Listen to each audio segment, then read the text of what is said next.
Good morning and welcome back to IU Health News. My name is Taylor Swift and today we have here with us our guest STD researchers, Kanye West, Caitlin Jenner, and Miley Cyrus. Welcome to the show and thank you so much for being here today. Thank you for having us. Yeah, it's our pleasure. Awesome. Well, today we will be discussing the HIV and AIDS virus, modern treatment and recent research. So Kanye, go ahead and inform us what the HIV and AIDS virus is and the common symptoms involved. Acquired immunodeficiency syndrome, or AIDS, is a chronic, potentially life-threatening condition which is caused by the human immunodeficiency virus, also known as HIV. HIV is a STI, and it basically attacks your immune fighting cells and interfere with the body's ability to fight off disease-causing organisms. This infection not only affects one's immune system, but also the respiratory, gastrointestinal, and skin system of the body. Common symptoms include weakened immune system, fatigue, nausea and vomiting, aching muscles, sore throat, red rash, and fever. Wow, that surely does sound like an awful STI. But let me get this straight, Kanye. One first must contract HIV before developing the AIDS virus? Yes, that's correct. Interesting. All right, so now that we all know about what the HIV infection and AIDS syndrome is, how about treatment options, Caitlin? Is HIV and AIDS curable? Sadly, neither of these conditions are curable. However, they're both treatable with modern research and medicine.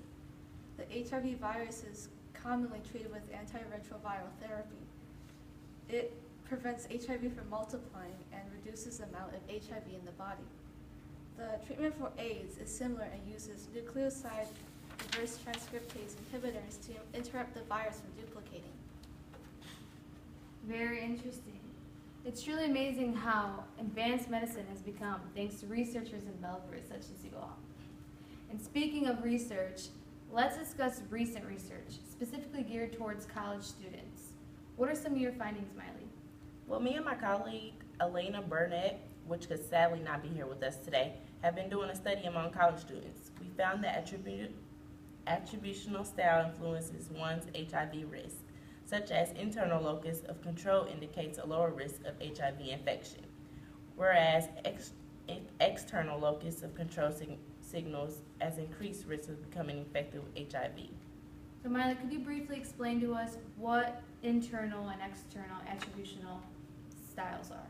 So basically, somebody with an external attributional style will blame a situation that occurred on an external source, such as, I failed my test because my professor made it too damn hard, not because I didn't study hard enough.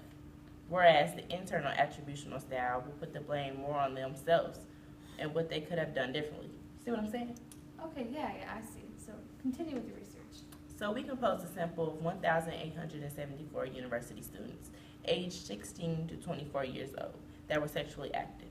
They were surveyed to determine if sexual active males versus females with external, unstable, and specific casual attribution engaged in safer sexual practices and lesser alcohol and legal use.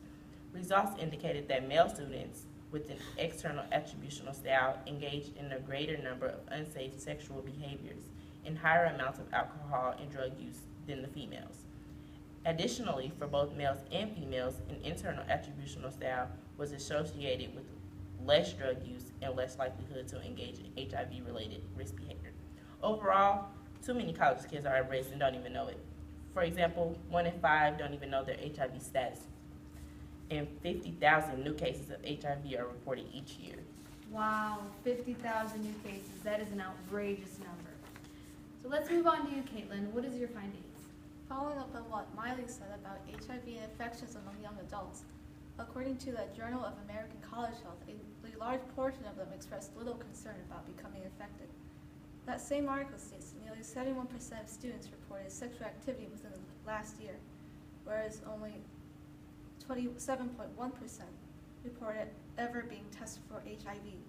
College students know how HIV is spread and how to prevent it, but continue to practice risky sexual behaviors. Furthermore, in a 2012 study, researchers delved into the reasons why people delay treatment for HIV. In AIDS Care, Volume 24, Number 10, it states that 28% of persons had delayed entering care for more than 3 months after diagnosis. What's surprising is that the number one reason is that most people didn't want to think about their HIV positive status. Another reason is that people felt good and perceived that they didn't need treatment. HIV strongly affects one's quality of life, and it's sad that people delay treatment, even if they do feel fine. All right, well, we are getting out of time here. So thank you, Kanye, Caitlin, and Miley, for being here with us today and educating us on HIV and AIDS. IU Health truly appreciates it. No problem. Thanks for having us. Thank you.